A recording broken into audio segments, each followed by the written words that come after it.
donc je vous avertis, pour cette étude sur Purim, elle est toute neuve.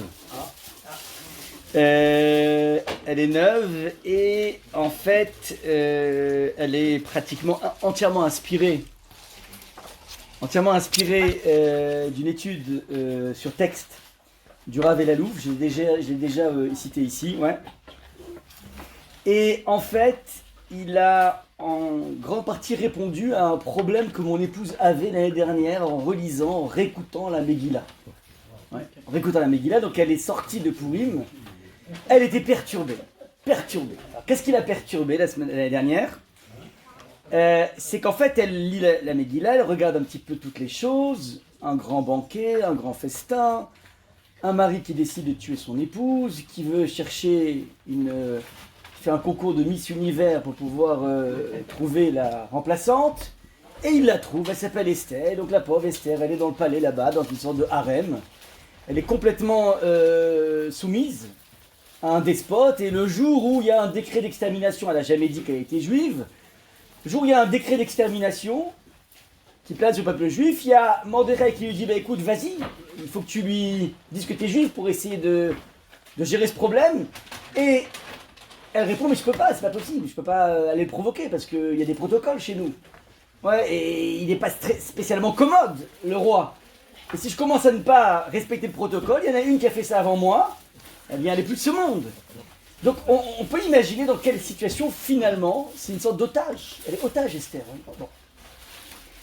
Et maintenant il y a un élément clé dans la Megillah, d'ailleurs qu'on lit à voix haute. Un des éléments clés, c'est que il y a eu un moment où Mordechai, qui faisait partie de la garde rapprochée du roi, a assisté à une tentative de complot contre le roi, contre Assuérus. Bon. Donc il entend deux personnes comploter. Et comment on faisait des complots à l'époque? Il suffisait juste d'aller empoisonner le roi, donc mettre un petit peu de cyanure ou je sais pas quoi, ou des trucs de sorcière là, dans l'alcool du roi, et tout va bien. Il entend ça, et qu'est-ce qu'il fait? Première des choses, réflexe, il va prévenir le roi, et grâce à ça, il a sauvé le roi. Et c'est comme ça que dans l'histoire, la fameuse insomnie, le 6e chapitre, ouais, à un moment il a une insomnie, on en avait parlé l'année dernière, pourquoi il a une insomnie, et comme il tourne en rond, donc qu'est-ce qu'il fait? Il va regarder les annales de la... Et il va se rendre compte que, tiens, c'est marrant, il y a un citoyen qui n'a pas eu de Légion d'honneur. Mordechai m'a sauvé, il n'a pas reçu de Légion d'honneur, c'est pas normal, j'ai un déficit par rapport à ça. Et grâce à ça, donc bon, bref. Maintenant, la question qu'il a taraudée, elle a demandé à des tonnes de personnes, et personne n'a trouvé de réponse, c'était la suivante. Je ne comprends pas. Tu as ta cousine, même ta femme, qui s'appelle Esther, qui est en otage chez Assuérus. Il y a un complot qui est en train de se mettre en place pour dégommer Assuérus. Mais je tape barre chez moi. Tais-toi. T'es le seul à savoir, tais-toi, laisse les choses se faire. Assuérus, il meurt. Et tu récupères ta femme, tu récupères Esther. Mais c'est un truc de malade. Pourquoi il interfère alors qu'il a une occasion rêvée de libérer Esther? Ça, c'est la question qui l'a perturbé. Jusqu'au... On a eu la chance de pouvoir entendre ce cours de Rav Elalouf. Et vous allez voir, alors par contre, je vous avertis, on va briser pas mal d'idées reçues qu'on a biberonnées depuis qu'on est petit, au Talmud Torah, dans tous les cours sur Purim, dans toutes les belles conférences. On va devoir être obligé d'effacer tout ça, je suis désolé. Et la démarche est la suivante, donc il y a une méthodologie dans la démarche, c'est qu'on fait fi totalement de l'approche talmudique, c'est-à-dire qu'en fait, si on voulait étudier les drachot de Chazal, alors on étudierait la Maseret Megillah, c'est très intéressant, mais là on va se laisser guider par le texte du Tanakh, qui est un texte qui est écrit et qui donne des informations, et qui a un intérêt tout à fait important, comme tout le Tanakh, c'est que c'est pas simplement une sorte de prophétie, c'est un texte qui relate des faits qui ont même été vérifiés au niveau historique. Quand vous regardez les livres d'histoire d'Hérodote, eh ben, on parle dans les livres d'histoire d'Hérodote d'un capitaine qui s'appelait Mardechai. Ouais, Mordechai, c'est un capitaine de l'armée, et il s'appelle Mordechai. Donc ça veut dire qu'on a des éléments qui sont des éléments vrais, qui sont décrits dans le texte, et c'est à partir de là qu'on va réfléchir ensemble. Alors, je vous fais un petit rappel historique avant de dérouler tout ce qu'on va dire là maintenant. En moins 586 avant Jésus, Nabuchodonosor, empereur de l'Irak de l'époque, c'est-à-dire de la Babylonie, ouais, vient et détruit le temple de Jérusalem et nous met en déportation. Donc les Juifs ne sont plus que des esclaves dans le royaume gigantesque de Nabuchodonosor. Un changement géopolitique va être opéré, exactement, et cette fois-ci, alors, c'est pas l'Irak, ça c'était l'Irak. Maintenant, cette fois-ci, Cyrus va prendre le pouvoir, et lui, Cyrus, est un Iranien. Donc en fait, on a toujours les mêmes protagonistes, l'Iran et l'Irak. Ouais, les équipes de losers, c'est toujours les mêmes. Ouais, ça n'a pas bougé depuis. Bon.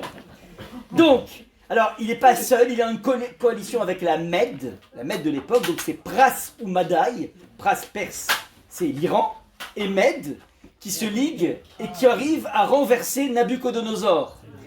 Maintenant, Cyrus, c'est un philosémite, lui, c'est pas un loser. Et il aime tellement les Juifs que, il leur donne un visa pour retourner en Israël, puisqu'on était en exil dans les 70 ans d'exil. Et deuxième chose, il leur donne l'autorisation d'aller reconstruire le temple.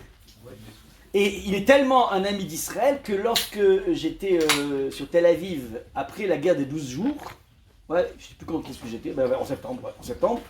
Donc j'étais en voiture à Tel Aviv et j'ai vu comme ça, à Hoshana Rabbah, voilà, à Hoshana Rabbah, j'arrive à Tel Aviv, et je vois des grands buildings, des grands gratte-ciel comme ça, Tel Aviv, où il y avait la photo de Trump à côté de celle de Cyrus. Et les gens disaient, tu es le Cyrus des temps modernes. Ouais, au sens positif du terme. Merci Trump, tu es ce... Ouais, ouais, bien sûr, tout à fait Cyrus. Koresh, ouais. Je le dis en français, quoi, tout simplement. Ouais, Koresh, c'est Cyrus, ouais. Maintenant... Mais c'est le fils d'Achashvérosh, parce que Koresh... Non, bien non, pas du tout. Parce que dans la Gemara, il y a... Non, attention, c'est Darius, je confonds avec Darius. Oui. Cyrus va avoir un fils qui s'appelle Darius. Alors, attention, maintenant, regardez, Darius, ils vont constituer donc un énorme empire, il hérite de son père cet empire, et il va essayer de faire la guerre aux Grecs. Parce qu'en fait, l'empire, le petit peuple qui résiste à l'oppression du monde, à l'époque, c'était pas les Gaulois, c'était les Grecs. Donc il essaie, Darius, de mener une campagne contre les Grecs, qui s'appelle le Marathon. Ouais, ça vient de là, le Marathon.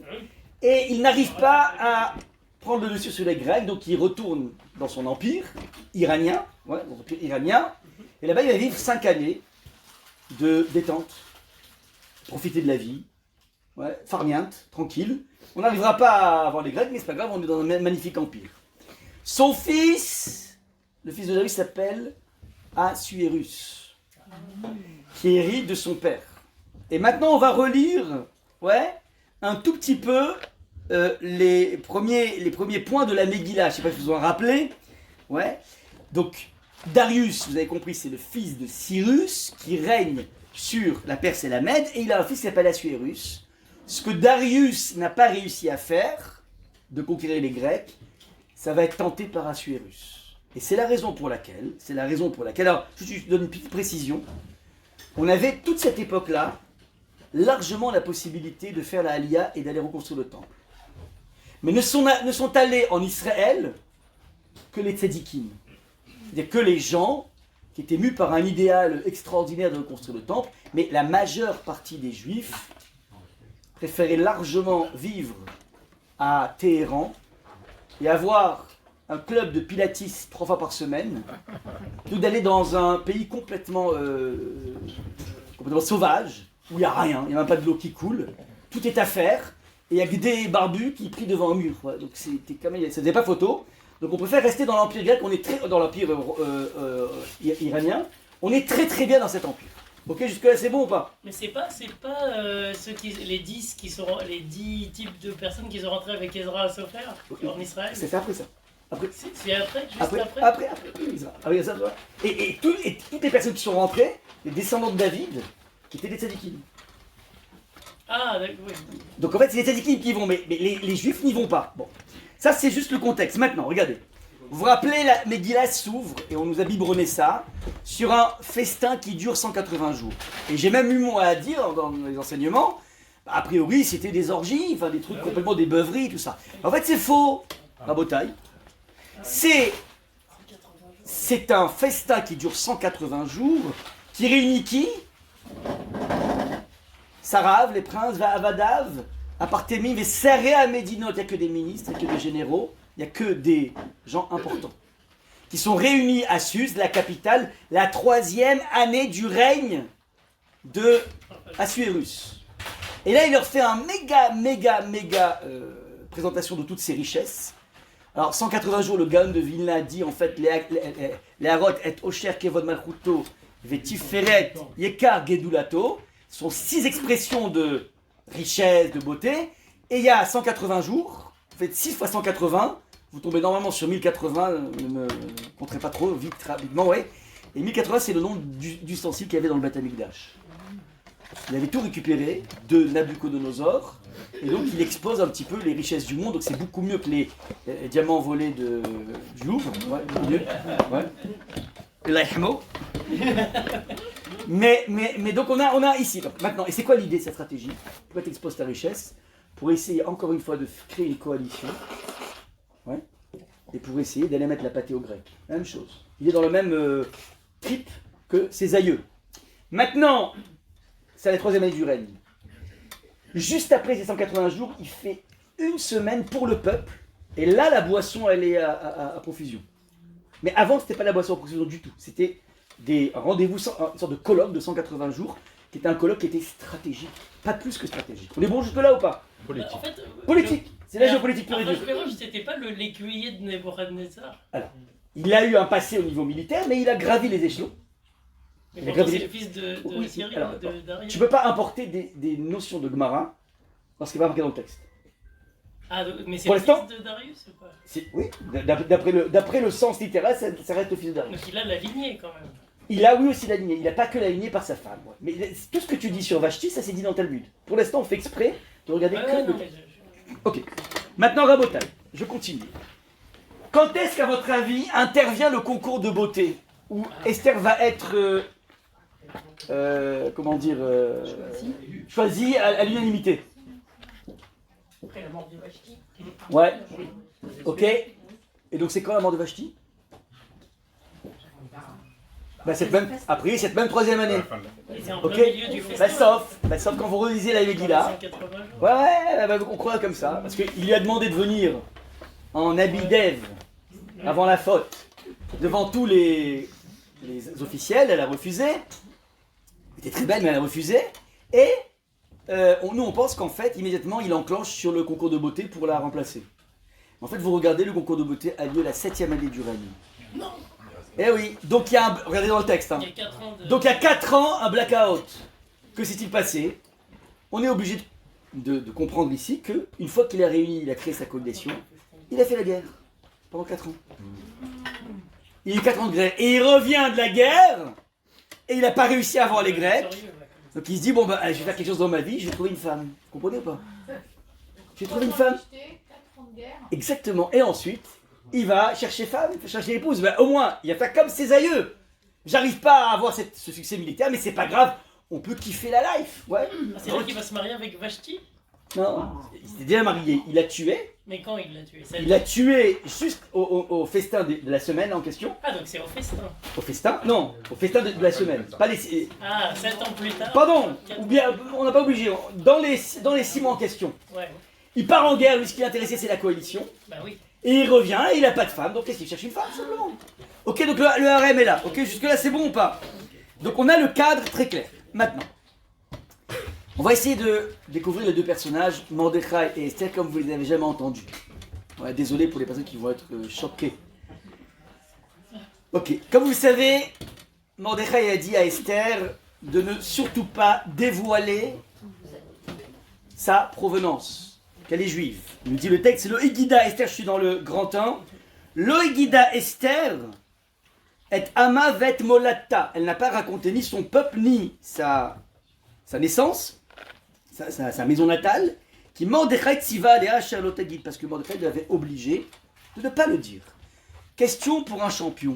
Pourquoi il veut camoufler l'origine de Esther? Il faut se poser la question, pourquoi? Pourquoi? C'est quoi le problème? Comment? Non mais Aman il n'est pas encore là. Pourquoi il veut pas? Vous allez me dire? On ne sait jamais si le roi est antisémite. Non, même pas. Au contraire, pire que ça. Attendez, 2 secondes, peut-être. Sauf qu'en fait, on se rend compte tout au fil du récit, il ne sait même pas qui c'est les Juifs. En fait, qu'est-ce qui se passe? Pourquoi il a de signer un décret d'extermination des Juifs? Les Juifs, il ne sait même pas qui est-ce. Et d'où je sais qu'il ne sait même pas qui est-ce? Puisque Haman lui dit Yeshno Am Echad Mefuzar ou Mefura Mikol Ha'amim Vedate Em Shonot Veno Shave Le'anicham. Il y a un peuple, ouais, avec des lois particulières. Il n'écoute pas les. Mais t'as qu'à dire, il y a les feuges. On les connaît les feuges. Donc il présente un peuple qu'il ne connaît même pas. Et pourquoi il est intéressé à faire le génocide? Parce qu'en fait, il ne paye pas d'impôts. Donc maintenant, on va aller les forcer et ça va ramener de l'argent dans les caisses. Donc en fait, lui, il est hyper pragmatique. Ça va passer quoi? Un juif, il s'en fiche totalement.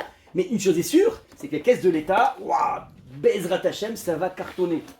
Donc lui, il ne sait pas c'est quoi un juif. 2 secondes. Ouais.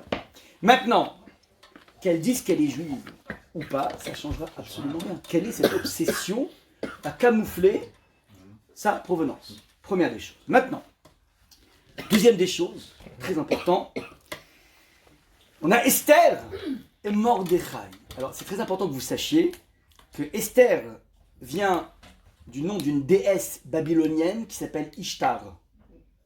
Ishtar Esther. Salomon Slimane, ouais. Ok? Et Mordechai, il vient de Marduk. Voilà, ils disent Mardoché, ils n'ont pas tort, peut-être tort. Qui est aussi le nom d'une divinité babylonienne. Je suis en train de juste vous dire que, et c'est intéressant parce que Vaïe Omen et Hadassa, il était le tuteur de Hadassa, et la Megillah dit Hi Esther. C'est la Esther. Ouais. Ça veut dire qu'elle avait un nom feuge, Hadassa, mais personne l'appelait Hadassa. Ouais. Ça vous rappelle qui ça? Tout le monde ici, ouais. Tous les François, tous les Xavier, tous les Albert. Mais là, c'est pire. Là, c'est Christian. Je crois pas qu'il y en a un qui s'appelle Christian aussi. Ouais. Il y a des gens qui feintent, qui s'appellent Raphaël, tu vois. Ça fait... Gabriel, ouais. Yoël, ouais. Ça passe entre les gouttes, ouais. D'accord, ok, donc en fait, eux, ils ont franchement des noms hyper assimilés. Ils s'appellent pas Moshe, Avraham, Sarah, Rivka, Léa, Chaya Mouchka, ouais, il n'y a rien de tout ça. Il n'y a rien de tout ça, ouais. Mouchka, c'est diminutif de Myriam. Hein. Donc, regardez, ça c'est le point. Maintenant, on a une question, une grande question. Nous savons que, comme ça a été précisé ici, que Mordechai a été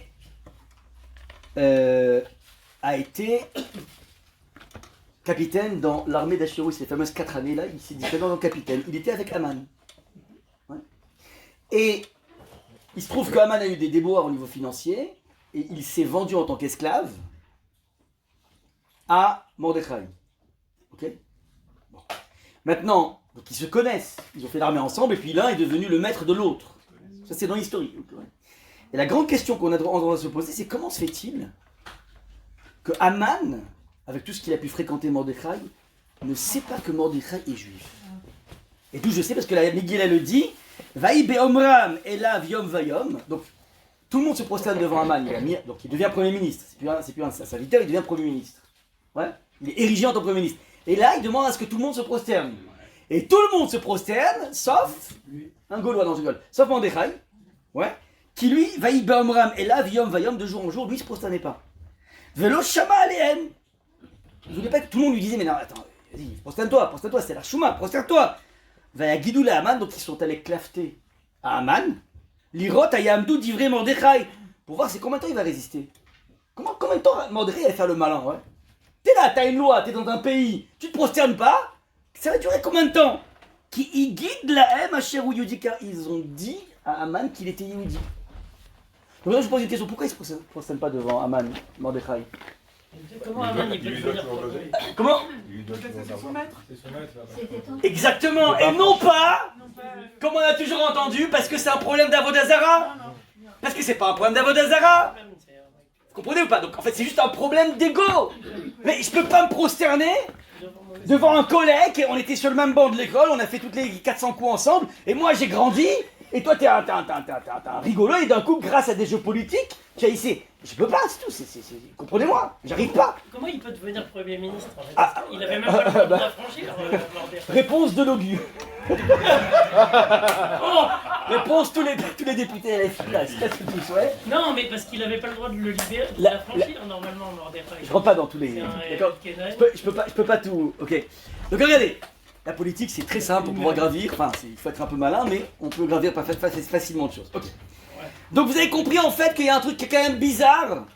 J'ai envie de vous dire la chose suivante. Si Mordechai il était comme on nous a toujours dépeint, avec un streimel, et avec des papillotes, et avec un talit, et avec une longue barbe, ouais, et une tête de tzaddik, j'ai du mal à croire que Haman découvre que Mordechai est juif.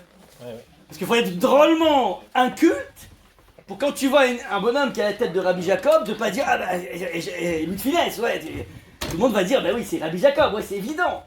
Donc on a aussi une chose assez incroyable, on a des personnes qui n'ont pas de nom juif et apparemment ils n'ont pas un comportement spécialement feuge. Parce que normalement moi qui ai passé toute ma vie dans des écoles non juives, ouais. Mais tu peux faire le malin longtemps, mais au bout d'un moment, ouais, à Kippour, ça se voit que tu vas pas à l'école.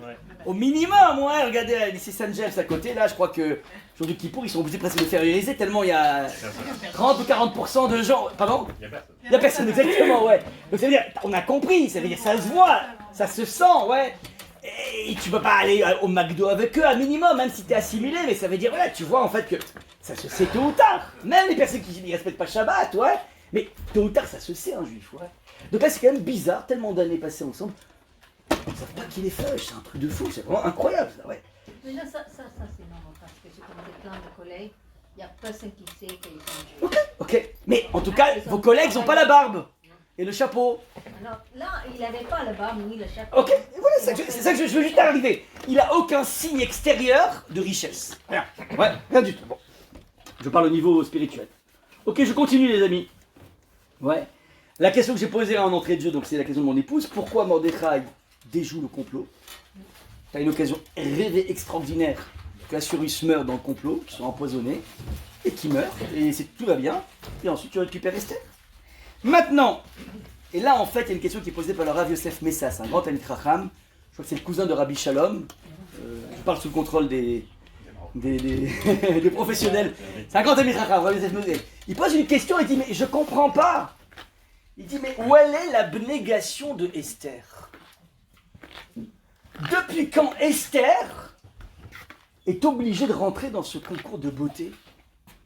Pourquoi Esther ne s'enfuit pas? Il dit mais nous on a dans la tradition marocaine, dit Rabbi Yosef Messas, un personnage qui s'appelle Soulika. Je sais pas si vous entendez parler de Soulika. Oui, bien sûr. Ben tout le monde entend parler d'elle, ouais. Bon, ce dont on parle d'elle, j'ai pas beaucoup apprécié parce que ça fait vraiment un petit peu brutal, mais peu importe. C'est une fille qui a préféré mourir plutôt que de finir dans les bras du fils du sultan. Un avenir magnifique lui. Et ça veut dire qu'en fait, une juive normalement entre guillemets constituée préfère mourir plutôt que faire sa vie, même avec un empereur. Il dit mais où est la Messirut Nefesh de Esther? Maintenant, ok, t'es dans le palais, disons, alors, le texte, le Malbim fait remarquer, va-t-il à car Esther? Esther a été prise. Donc c'est vrai qu'elle n'est pas allée, concours de beauté, yes, j'y vais, ouais, non, c'est pas ça. Au bout d'un moment, on récoltait tout. Donc ils avaient des gens qui... Des rabatteurs. Des rabatteurs, ouais, à la Jeffrey Epstein, là, je sais pas comment ça se passe, ouais. Ils rabattent. Et puis elle, au bout d'un moment, elle y va. Maintenant, tu deviens impératrice. T'as pas un moment où tu te dis, bon, ben je vais faire la belle. T'as pas un moment où tu dis, mais je vais m'enfuir. Ouais. Des prisons les plus sordides, les gens, ils arrivent tôt ou tard à s'en sortir. Enfin, je dis pas, mais on arrive à trouver des plans. Elle peut pas trouver un plan pour se casser? J'arrive pas à comprendre. C'est des questions de Rav Yosef Messas, ouais. Pourquoi elle n'est pas comme Soulika? On y va. Maintenant, dernière chose, là, je me permets de prendre un petit peu de midrash juste pour vous choquer un peu. On aurait pu éviter, mais juste je vous le dis comme ça. Elle arrive donc chez le rabatteur, l'eunuque en question, Vatita Vanéara Benav, la jeune fille, lui plut beaucoup et gagna ses bonnes grâces. Donc il y avait l'eunuque qui était chargé du recrutement. Et elle plaît drôlement au DRH, ouais. Aussi s'empressa-t-il de lui procurer les objets nécessaires. Tabrouka, c'est-à-dire, il lui a fait un pass VIP chez Sephora. Ouais. Elle pouvait avoir tous les... Qu'elle voulait comme maquillage, passe VIP. Et il dit, Vet manotea, dit le texte. Manotea, ce sont les manarishona, manashnia. Ce sont les plats. Donc, il s'est occupé de la nourrir aussi. Et là, il y a une marloquette dans le Talmud qu'il faut essayer de comprendre, entre Rav et Shmuel. Rav, il dit, il lui a amené de la nourriture cachère. Et Shmuel, il dit, kadlé des chaziré. Il lui a amené des morceaux de jambon. Et donc Esther, pendant toute sa captivité, elle a bouffé, pas halal. Elle a bouffé, elle a mangé du jambon. Ouais, alors, je suis en train de vous dire, mais pourquoi Shmuel a besoin de dire ça? Comment il sait? Qu'est-ce qu'il en sait? Il y a marqué manotea, des plats, mais j'en sais rien. Pourquoi tu dis... Alors, tous les Rishonim sont très gênés par rapport à ce Shmuel. Tout le monde est gêné. Shmuel, c'est le plus grand maître de la Gemara. Rav et Shmuel, ouais. C'est les grands, c'est les ténors du Talmud, si vous voulez, ouais. Qu'est-ce qui l'oblige à faire ça? Pourquoi il a besoin de dire ça? Ouais. Alors, les Rishonim, Rashi va dire non, mais c'est compliqué. Elle était honnête, elle était en cas de force majeure. Si tu es en cas de force majeure, pas faire le malin, ouais. D'ailleurs, je vous donne cette halakha, c'est important. Non, voilà, par exemple, quand on est en aéroport, en transit, ouais, alors les gens qui font particulièrement attention à la cache-route, ouais, on prend par exemple que du mélémadrine, ils n'ont pas le droit de faire les malins dans des aéroports. Ouais, ils n'ont pas le droit de faire les malins, ça veut dire, là tu dois descendre d'une catégorie, j'ai pas dit pas cachère, hein. Je dis, tu vas pas commencer à rechigner sur un truc qui n'est entre guillemets que cache-route standard. Et c'est interdit. Pourquoi? Parce que tu peux te retrouver à avoir tellement faim que tu finiras par craquer sur du jambon. Voilà, on ne se rend pas compte. Quand on est en voyage, on ne fait pas les malins, je vous dis. Ça, c'est un psaque que m'avait donné Rav Charbit à l'époque, et qu'il avait appris du Rav Rothenberg, le père, ouais, qui dit quand on est c'est des gens qui sont très très scrupuleux, mais à la maison, et puis quand tu peux. Mais si tu es en transit, tu ne fais pas le malin. Ouais, bon voilà, juste pour une petite parenthèse. Donc là, alors certains veulent dire, des Rishonim vont dire, ou bien certains vont dire, non, tu sais quoi, elle a fait semblant d'eux, elle faisait genre, ménique, ouais. Elle mangeait pas. Ouais, mais en fait, moi, ma grande question, ouais, ils arrivent à s'en sortir comme ça. Mais qu'est-ce qu'il a besoin de dire que c'était du porc? Qu'est-ce qu'il a besoin de dire ça? Okay. Bon, ça c'est la question. Alors maintenant, regardez. Regardez, tout me laisse à penser. Que 1, de par leur nom. 2, de par leur attitude. 3, de par le fait qu'ils étaient extrêmement proches du roi. Vous savez que lorsqu'il a déjoué le complot, c'était les Shomrei Asaf. Shomrei Asaf, ce sont c'est la garde rapprochée du roi, donc c'est les personnes sur lesquelles le roi compte le plus. Donc c'est pas le petit gardien du parking d'à côté. Non, c'est... Comment? Secret Service. Les Secret Service. Secret Service, exactement. C'est la petite CIA autour du...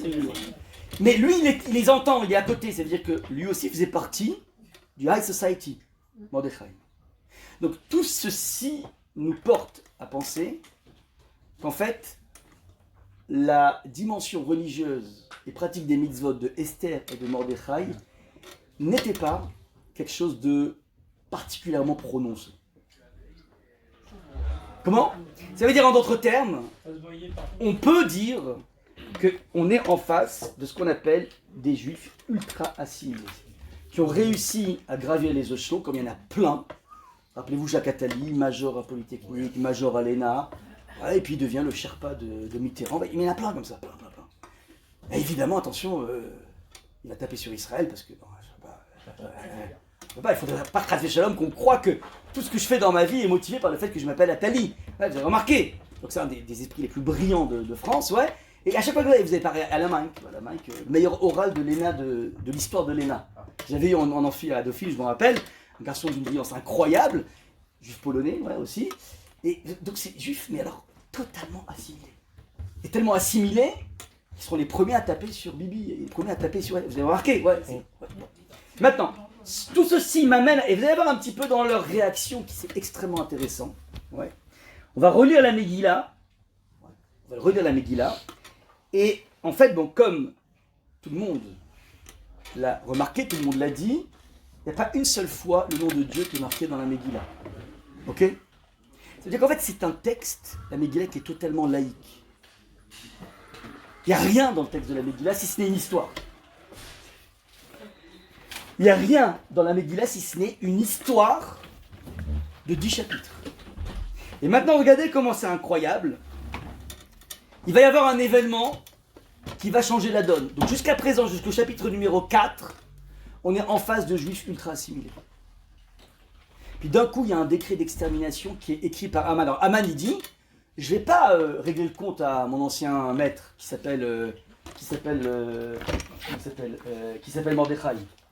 Puisque Mordechai, je viens d'apprendre qu'il est juif, je vais lui mettre la tannée à toute sa race. Sa race, ouais, comment on dit, ta race, ouais. Et d'un coup, Mordechai apprend, Mordechai Yada, et Kol Asher Naasa, il a appris qu'il y a un décret d'extermination de tous les juifs. Vaikra Mordechai et Begadav, il déchire ses habits. Vailbash Sakva Efer, il se couvrit d'un cilice et de cendre. Vaïtse Betochaïr, il sort à l'intérieur de la ville de Suse. Vaïzak Zaka Gedola Omara. Et il s'est mis à hurler, poussant des cris véhéments et amers. Mais attention, c'est intéressant, il n'a pas fait une tfila. Il est dans la façon la plus, entre guillemets, laïque. Vous savez que les notions, les lois de jeûne, par exemple, porter le deuil, d'abord c'est hyper... tout le monde fait ça. Il n'y a pas que les juifs. Ouais. Et vous rencontrez très souvent dans les cimetières des juifs qui sont même pas des juifs de Kippour, mais dès qu'il y a un deuil... Ouais, il faut ce qu'il y a à faire. Monsieur le Rama, qu'est-ce que je dois faire? Ah, je mets des espadrilles, ok, pendant une semaine, je mets des espadrilles. Il y a des personnes qui mangent du porc du matin au soir, qui savent même pas c'est quoi Kippour, mais ils ont, entre guillemets, un respect religieux du mort. Ouais, il y a un kaddish, il y a une sorte de notion de kaddish. Ouais. Il y en a qui sont plus loin que ça, mais c'est intéressant, c'est un ancrage. Et je suis en train de vous dire ici qu'il a ce qu'on appelle la réaction minimale, qui s'appelle, waouh, j'ai fait un truc qui ne concerne pas que moi, j'ai agi par mon ego, mais qui peut avoir un effet planétaire. Et il a d'un coup maintenant un réveil, ce qu'on va appeler une pointe de tchouva. Ok? Ça, c'est ce qu'il ressent à ce moment. Vayavo adlifé Améler, il arriva jusqu'aux abords de la porte du roi, car il ne pouvait s'approcher de la porte du roi revêtu d'un cilice. Et là, il va y avoir une marloquette entre Esther et Mordechai. Regardez comment c'est intéressant. Et dans chacune des provinces, partout où parviennent l'ordre du roi et son édit, ce fut un grand deuil pour les juifs. Donc tout le monde, tous les juifs du monde, ont accueilli la missive, puisque tout le monde a su, ça fait du scoop. Accompagnés de jeunes, ils se mettent à jeûner. Lui, il n'a pas jeûné, c'est intéressant. Il a juste déchiré ses habits, il n'a pas jeûné. Mais il y a peut-être des juifs plus attachés là-bas, et qui savent que c'est marqué dans le Rambam. Bon, il n'était pas là-bas, mais quand il y a un problème, on jeûne. Ouais, quand il y a un problème, on jeûne. Mais lui, il n'a pas jeûné, c'est intéressant. De pleurs et de lamentations, ils se mettent à pleurer et se lamenter. La plupart s'étendirent sur un cilice et sur des cendres. Je suis en train de dire que la population juive du monde réagit de façon plus religieuse que Mordechai. Je vous montre ça, ouais, ces détails sont importants.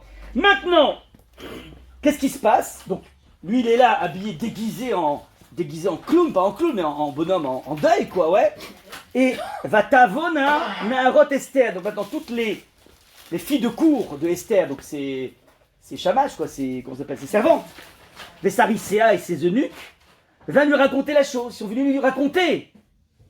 Et la reine, Vayagidoula, Vatitralcha Malka, elle en fut bouleversée. Bouleversée de quoi? Que du décret d'extermination. Vous croyez ça? Enfin, regardez, lisez le texte. Elle envoya des vêtements pour les mettre à Mardoché en enlevant son cilice, mais il ne les accepta point. Elle est bouleversée. Mais t'es malade? Tu vas nous découvrir?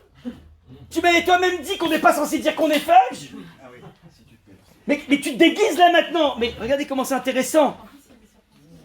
Vous avez fracassé la mais c'est... Vatikra Esther Leata Misarissa Meler Asher Emid Lefanav Vatetzaveu Al Mordechai Ladat Mazé. Et là, il refuse. Et donc du coup, elle envoie un mec qui dit mais qu'est-ce qui se passe? Donc ce n'est qu'après qu'il va lui raconter qu'il y a un décret d'extermination. Donc son bouleversement à Esther n'est pas dû au décret d'extermination. C'est parce que Mordechai, il nous découvre.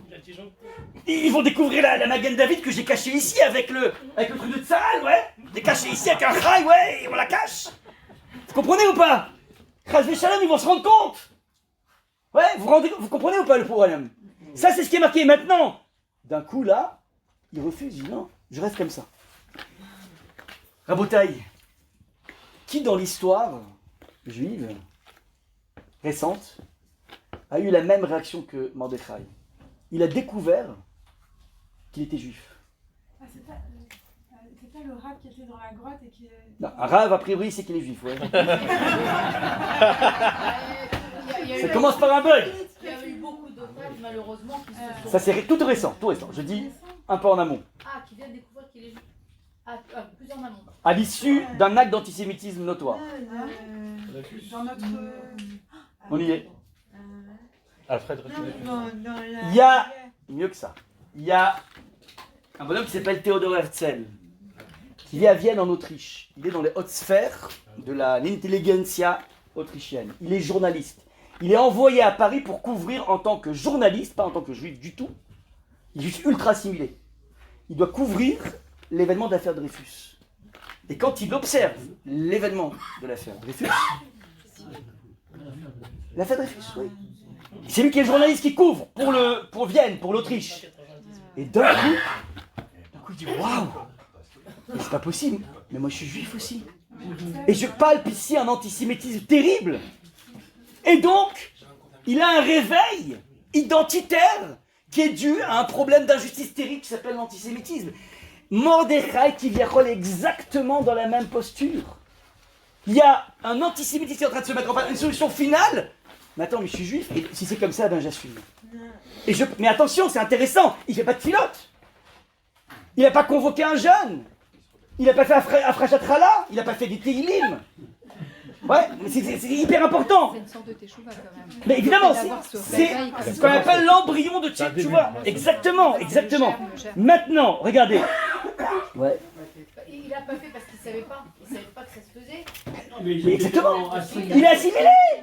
Mais il est assimilé, ce que je dis. Non, mais C'est Atali, si vous voulez. C'est pareil qu'Atali, le mec, il sait pas. Il a quand même mis la cendre. Je dis que c'est humain. C'est-à-dire, c'est le monde entier. C'est quand un deuil, on se met en noir. Oui, mais c'est encore plus puissant. Les goïms auraient fait la même chose.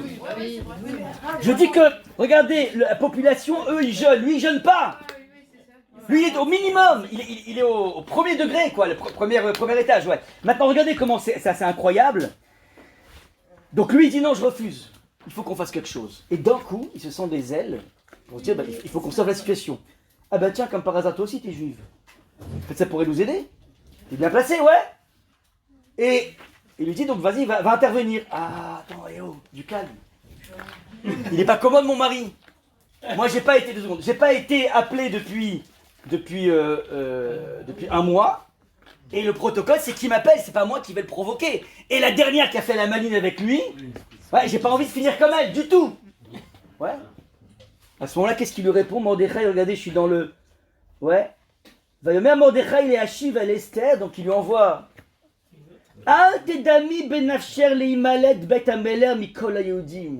Ne t'imagine pas, ne te berce pas d'illusion que seul d'entre les juifs tu échapperas au danger grâce au palais du roi. Ça veut dire quoi? Qu'est-ce qu'il a décrypté chez Esther? Il a décrypté, mais...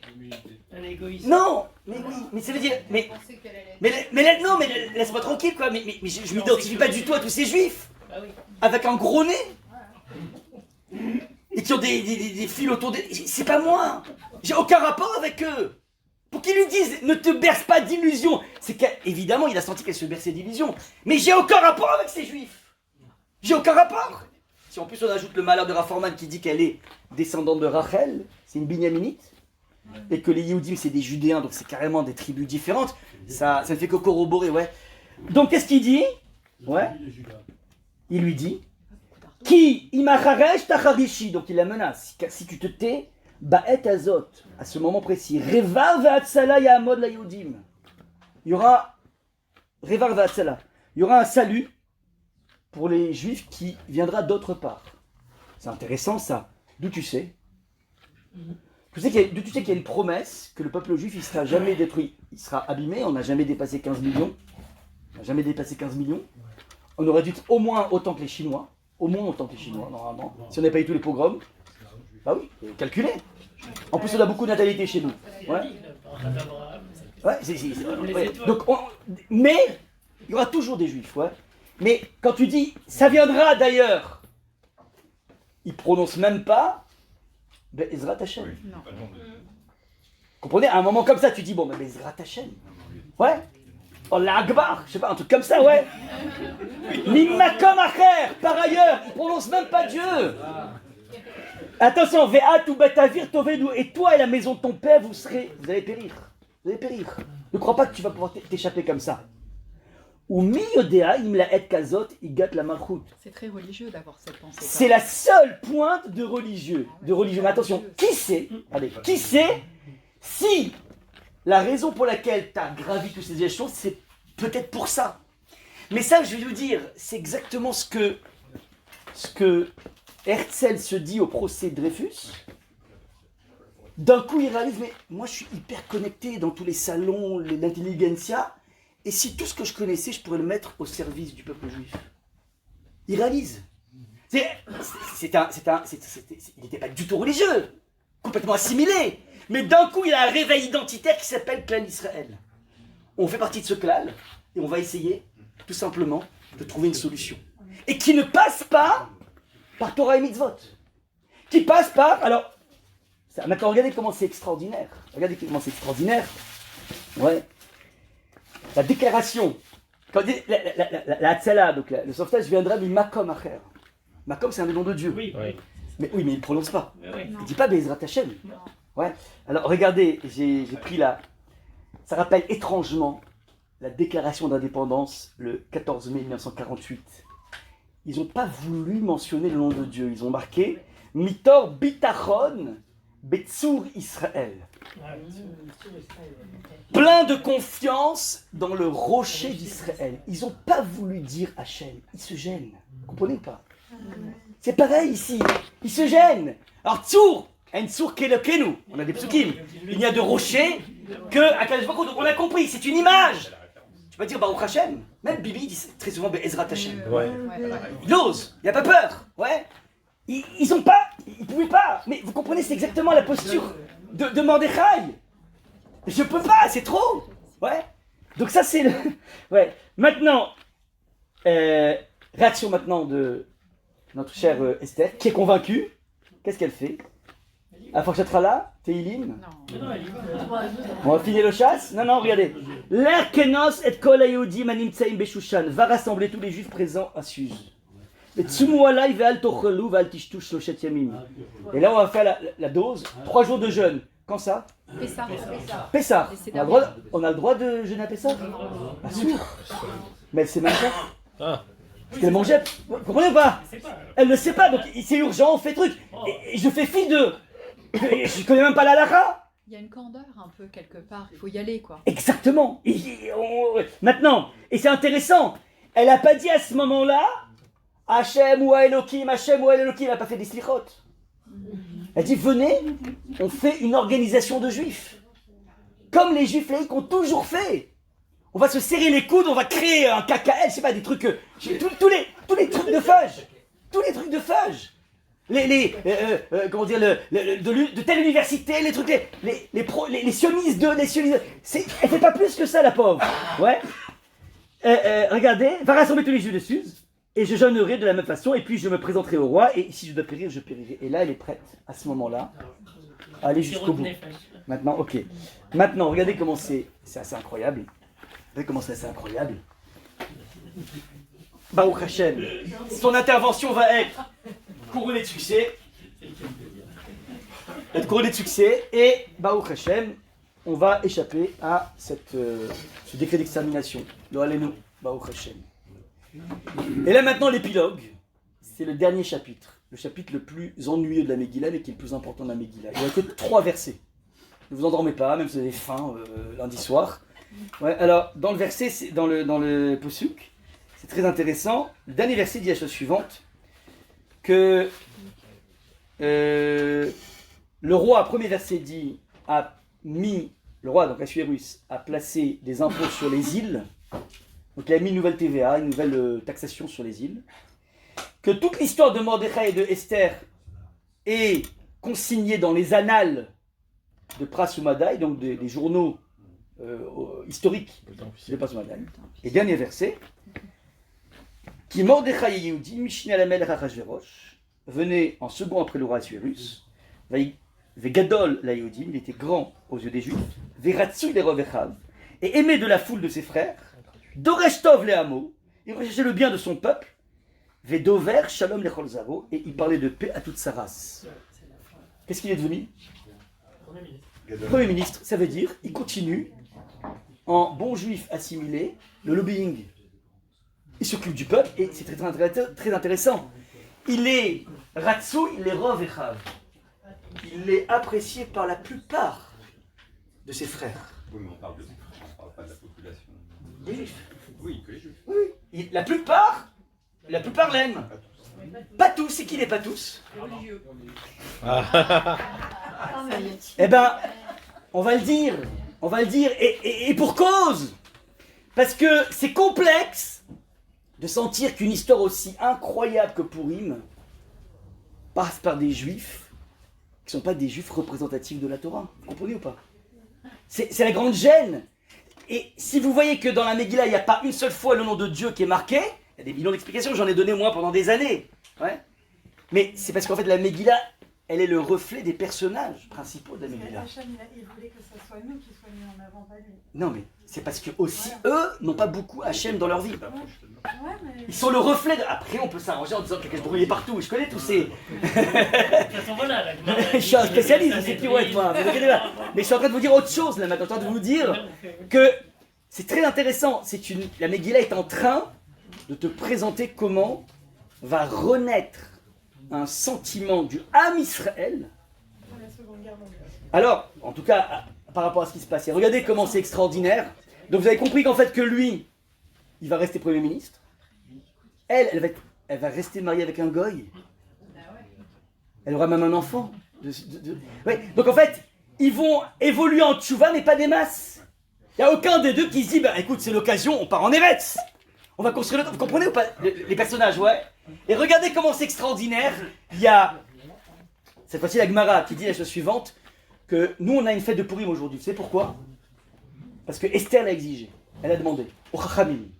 Elle n'a pas été écoutée tout de suite. Hein. Quitte-vous ni les Doroth. Écrivez-moi pour les générations. Je veux qu'il y ait au 21e siècle des gens qui vont faire la fête, cette fête-là. Sinon, elle n'aurait pas eu lieu. Elle a eu du mal. Hein. Les Chachamim lui ont répondu, non, on ne peut pas faire ça. Parce que si on commence à raconter ce qui s'est passé, que les Juifs ils prennent le pouvoir, et ils prennent le Premier ministre, ils le pendent, ils prennent ses enfants et tout, c'est pas une bonne presse pour nous. Réponse de Esther, non mais cette histoire est déjà marquée dans les annales de Prasumadaï, donc c'est un truc connu. C'est fait, ouais. Mais je pense que ce dialogue-là, c'est un dialogue de pirouette. Eux, en fait, leur vrai problème, c'est pas en fait que c'est l'archoua par rapport au Goïm, parce que on va pas se gêner d'écrire la vraie histoire, c'est pas gênant pour nous. On va pas se gêner de dire que que la vraie descendance de Abraham, c'est Yitzhak, et la vraie descendance, quelque chose dans Yitzhak, c'est Yaakov. On n'a pas de problème pour dire ça. Donc je pense que les Chachamim, c'est une pirouette qu'ils ont essayé d'utiliser, qui n'a pas marché, parce qu'en fait, c'est extrêmement dur d'entériner un texte qui est un texte laïque. Vous comprenez? C'est impossible. Elle dit non, mais c'est bon, votre raison elle tombe. Donc du coup ils vont l'écrire. Vous comprenez un peu? Ça c'est toute la toile de fond. Et vous comprenez maintenant pourquoi, une fois qu'il a un temps qu'il y a un complot, il ne va pas s'arranger pour que le complot marche. Parce que Esther, elle n'était pas si mal que ça. Vous comprenez pas? Comme tous les juifs ultra assimilés, ils sont pas si mal que ça. Et tu pourras jamais les drainer et les amener en Israël ou nulle part. Parce qu'on est super bien là où on est. Ça, si vous voulez, c'est cette lecture donc assez nouvelle, j'imagine, qui est basée que sur le pshat, que sur les versets. Jessica. La Gemara dit ça, c'est marqué nulle part dans le texte. Si tu veux étudier la Gemara, on peut étudier la Gemara. C'est une façon sophistiquée d'aborder le texte. Mais c'est pas ce qui est marqué dans le texte. C'était un général d'armée. Et si, j'ai dit, tu n'étais pas là, mais j'ai dit tout à l'heure, comment c'est possible que Haman ne sait pas qui est Feuge? Il était Rosh Sanhedrin, il n'a même pas de barbe de chapeau. Dans le désert, il y a marqué que c'est nos jeunes qui ne s'est pas agenouillé. Et pourquoi il ne s'est pas agenouillé? Tu crois parce qu'un Vodazara? Des démons. Non, on a démontré, c'est un problème d'ego. Je peux pas m'agenouiller devant un serviteur à moi, je peux pas. Il l'a dit au début. C'est que de l'ego. C'est que de l'ego. Et tu regardes le texte, c'est que de l'ego. Ah, je sais, ça brise pas mal de trucs, voilà. Non, mais après, Non, mais on faut sait faire que. la Gemara, en fait. Comment? Ah oui, mais c'est ce qu'on a dit. On fait fi. Dans l'étude du chat. Qu'est-ce qu'il fait les Le chat. On est sur- Quand on reste, on décide d'être dans le chat, la Gemara est une étude sophistiquée du texte. Mais avant la Gemara, t'as le texte. La Gemara, les Amoraïm, ils ramènent des choses qu'ils ont peut-être entendues des générations. Ce que tu veux, mais ça rentre pas dans le chat. La base, c'est là, le texte. Regarde le Ibn Ezra comment. Et regarde les différences qu'il y a dans les Rishonim, le Rambam notamment, dans son pshat de la Torah et dans le pshat des Gemarot qui parlent des mêmes morceaux de Torah. C'est pas le même Rambam. C'est deux démarches différentes. On a le droit ensuite, si tu veux, on peut faire une étude de la Gemara avec plaisir. Je l'ai fait il y a des années, moi, ça. Et j'ai fait tout le Malbim sur la Megillah, donc je connais toutes les drachot de... Enfin, je connaissais toutes les drachot de Chazal. Mais là, je suis en train juste d'essayer de voir dans sa nudité le verset. Et oui, on est obligé au début de faire fi d'eux. Et je pose la question, pourquoi Shmuel a besoin de nous dire qu'elle a bouffé du porc? Pourquoi il a besoin de dire ça? Parce qu'il a la même question que nous. Mais qu'est-ce qu'elle fout là-bas? Et pourquoi elle fait pas comme Sulika? Shmuel, il a les mêmes problèmes que nous. Le problème de Rav Yosef Messas. Non, mais peu importe. Mais il y a beaucoup de... Mais il y a beaucoup de femmes, les droits de cuissage par exemple. Il y a beaucoup de juifs qui préféraient mourir. Il y avait un droit de cuissage. Donc juste avant la choupa, le Hagmon, le truc, il passait début de Ktuvot, ouais. Mais il y a des juifs qui n'ont pas supporté ça. Et normalement, une juive, elle n'a rien à faire avec un non-juif, c'est tout. C'est tout simple. C'est tout simple. Donc en fait, cette nouvelle lecture. Non, mais Elle n'est pas nouvelle. C'est la plus ancienne. Non, c'est la plus ancienne lecture. Dans cette lecture, en fait, c'est plus pour nous dire que tout le monde a son importance dans le devenir du Ham Israël, Exactement. y compris les Les chilos, exactement. Et que même les Chilonim, il faut les respecter. Exactement. C'est tout à fait ça. Ben, j'étais en train de vous parler de Herzl qui a été ultra décrié par le monde orthodoxe, et dont on se rend compte qu'il y a des choses merveilleuses qu'il a faites. Il est exactement la même posture. Maintenant, vous comprenez au niveau des halachot de Purim que tout gravite autour de resserrer les liens au niveau de la communauté. On est censé prendre en charge les inégalités, donc matin de la Evionim, et là de façon tout à fait étrange, dans l'année, quand tu donnes un don à n'importe qui te réclame, tu as un devoir de vérifier si tu n'es pas en train de financer un trafic de drogue, parce qu'il y a des fois des rabbins qui se... Ouais. Donc, on ne sait jamais, donc tu dois vérifier. À Purim, tu vérifies pas, tu fermes les yeux. D'ailleurs, les chassidim disent un truc extraordinaire. Ils disent que Akash Baruch Hu, lui aussi respecte le Shulchan Aruch. Et comme dans le Shulchan Aruch, il y a marqué dans le Shulchan Aruch pour Purim, quand la pochette yad not limlo, toute personne qui tend la main, on doit lui donner, sans chercher. Donc Hachem, il respecte aussi. Toute personne qui tend la main à Hachem en priant, il n'est pas censé éplucher notre casier judiciaire. Il n'ouvre pas nos dossiers. Il accepte. Donc c'est un jour de tefila assez incroyable, de connexion avec Hachem, connexion avec le peuple. Les matanot, le Mishlo Armanot, ouais, la loi. Après les poskim, ils disent en fait l'essentiel c'est de recréer des brèches qui ont été brisées. Recréer du shalom entre les personnes. Donc en fait l'idéal du Mishlo Armanot c'est pas ton meilleur copain, ta meilleure copine. C'est les personnes avec lesquelles tu t'es brouillé. Essayez le jour de Purim d'essayer d'aller faire la paix. Ouais, donc ça c'est l'idéal du Mishlo Armanot. C'est-à-dire en fait on essaie de recréer du lien, parce qu'en fait, c'est cette donnée du Klal Israël, du Ham Israël qui est une donnée absolument transcendante, et pas étonnant qu'une fois qu'on a constitué le Klal Israël, Kimou et Kiblou, ouais, Hadar Kiblou Abimé Achashrosh, c'est d'Adracha certes, mais il y a quelque chose qui est le socle qui permet de pouvoir recevoir la Torah.